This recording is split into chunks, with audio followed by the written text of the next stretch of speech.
Pan India star Prabhas హీరోగా మారుతి దర్శకత్వంలో cinema చేస్తున్నాడని తెలియగానే ఫ్యాన్స్ అందరూ షాక్ అయిపోయారు. మారుతి సినిమాను వ్యతిరేకిస్తూ సోషల్ మీడియాలో క్యాంపెయిన్స్ కూడా నిర్వహించారు ఫ్యాన్స్. ప్రభాస్ లాంటి స్టార్ హీరోను మారుతి ఏ మేరకు హ్యాండిల్ చేయగలడని అందరూ అనుమానపడ్డారు. కానీ మారుతి ప్రభాస్ మాత్రం ఈ ప్రాజెక్టుపై మొదటి నుంచి చాలా నమ్మకంగా ఉన్నారు. మారుతి ఎన్నో సందర్భాల్లో తనపై వచ్చిన నెగిటివ్ టాక్ చూసి తానేం ఫీల్ అవ్వలేదని, అవన్నీ తనను మంచి అవుట్పుట్ ఇవ్వడానికే ప్రేరేపిస్తాయి తప్పించి నిరాశపరచవని చెప్పాడు.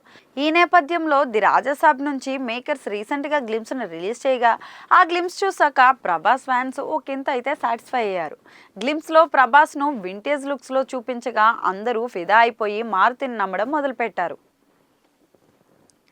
కానీ సినిమా మళ్ళీ లేట్ అవుతుండడంతో ప్రభాస్ ఫ్యాన్స్ ఆందోళన పడుతున్నారు. వాస్తవానికి రాజాసాబ్ సినిమా ఏప్రిల్ 10న రిలీజ్ కావాల్సింది. కానీ కొన్ని కారణాల వల్ల సినిమా ఏప్రిల్ 10 నుంచి వాయిదా పడింది. అయితే ఇప్పుడు తాజా పరిస్థితులను బట్టి చూస్తుంటే అసలు రాజాసాబ్ 2025లో రిలీజ్ కాదని, వచ్చే ఏడాది సంక్రాంతి వైపు రాజాసాబ్ అడుగులు పడుతున్నాయని తెలుస్తోంది. ఇక రాజాసాబ్ రిలీజ్ బాగా లేట్ అవడంతో మారుతి విషయంలో ప్రభాస్ డెసిషన్ మరిన్ని ఊహాగానాలకైతే దారితీస్తున్నాయి. తాము మొదటి నుంచి భయపడుతుంది ఇందుకేనని, ప్రభాస్ లాంటి హీరోను మారుతి హ్యాండిల్ చేయగలడో లేదో అని తెలియకే అని ప్రభాస్ ఫ్యాన్స్ అంతా సోషల్ మీడియాలో కామెంట్స్ అయితే చేస్తున్నారు. ఏదైతేనేం అయిందేదో అయిపోయిందని, ప్రభాస్కు హిట్ సినిమా ఇవ్వమని మారుతిని డార్లింగ్ ఫ్యాన్స్ అయితే కోరుతున్నారు.